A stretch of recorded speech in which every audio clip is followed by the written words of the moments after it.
తెల్లారి శనివారం bank holiday, ఆదివారం బ్యాంక్ హాలిడే కాబట్టి దీన్ని ఏదో ఫెయిల్ చేయాలనేటువంటి ఉద్దేశంతో దానికోసం అంటించినట్టుగా కనపడుతుందండి అని చెప్తే, సరే ఎన్ని తిప్పలు పడ్డామా, ఎన్ని పిల్లి మొగ్గలు వేశారా నా భార్య, అందరూ కలిసి కుటుంబ సభ్యులు,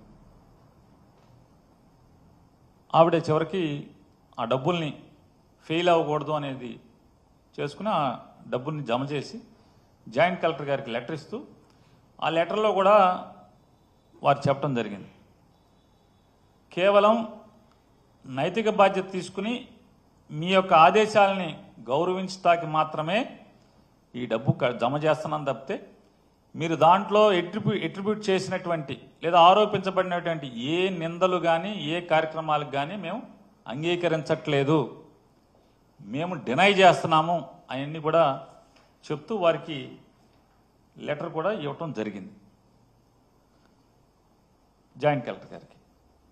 అంటే జయసుధా గారు తరపున వకీల్ గారు, ప్లేటర్ గారు వెళ్ళి జేసీ గారిని కలిసి అందజేయటం జరిగింది.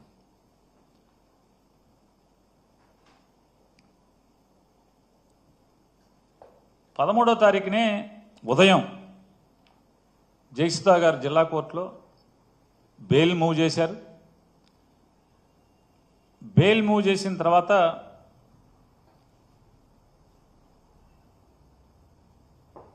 ఉద్దేశపూర్వకంగా బెయిల్ని డిలే చేయటం కోసం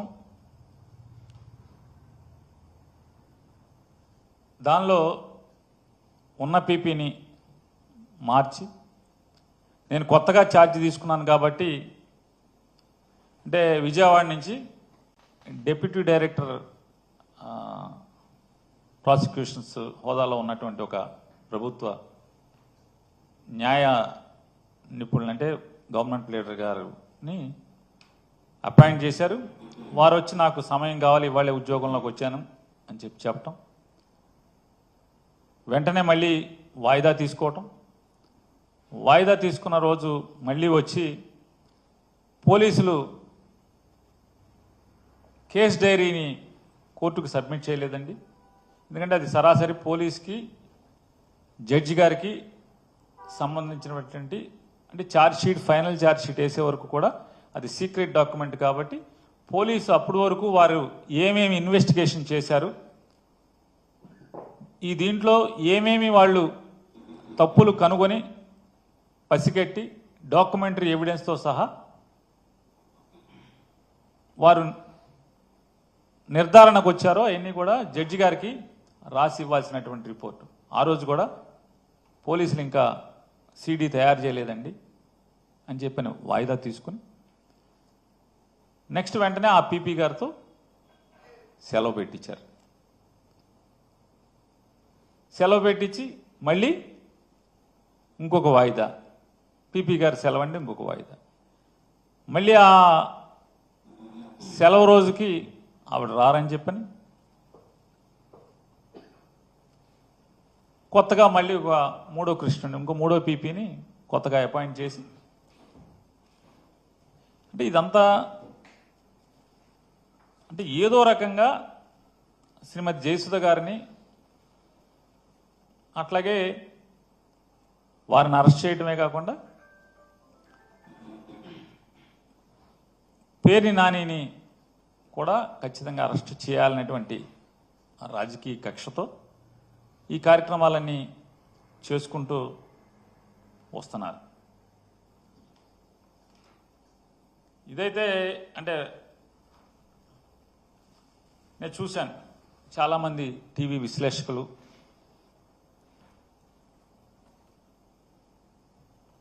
అట్లాగే మంత్రులు ఏడి పేర్ని నాని ఏడి, ఎక్కడికి వెళ్ళిపోయాడు, మాట్లాడే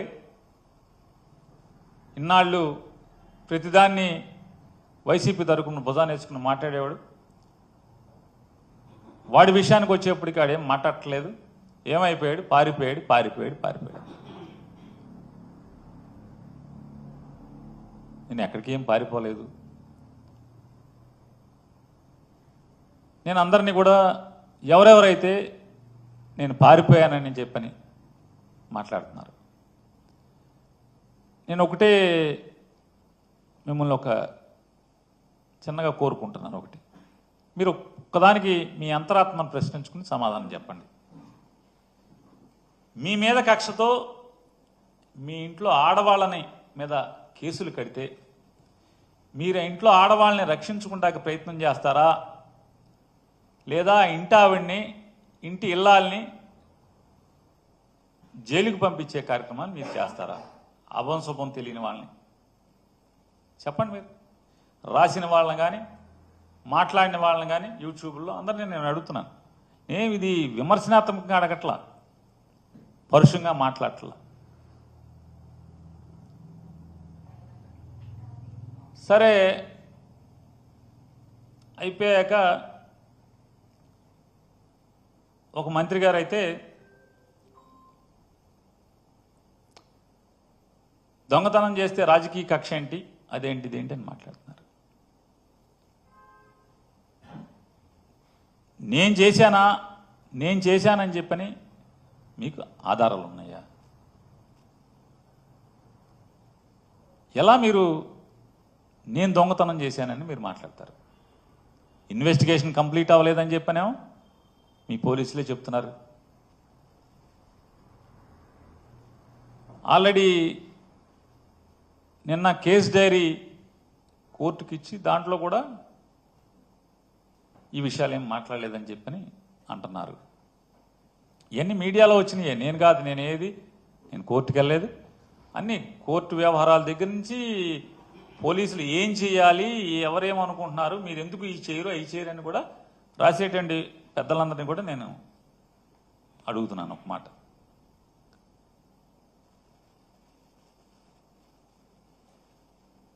కేవలం అద్దెకి ఆశపడి గోడౌన్ కడతమే తప్పితే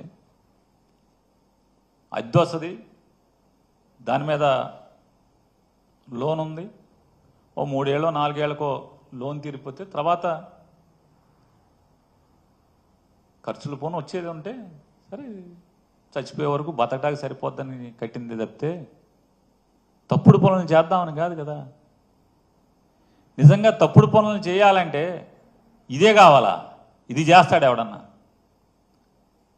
ఇది చేస్తారా? నేనేమన్నా పిచ్చోడినా, లేకపోతే హ్యాబిచువల్ అఫెండర్నా? నేను అలవాటు పడిపోయినటువంటి నేరస్తున్నా?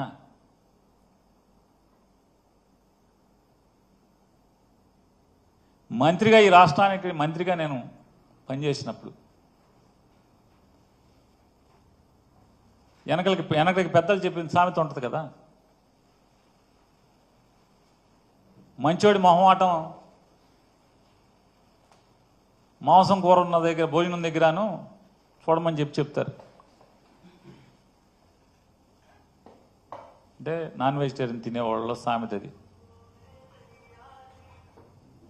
నేను మంత్రిగా పనిచేశాను కదా, ఇవాళ ఉన్నటువంటి డీజీపీ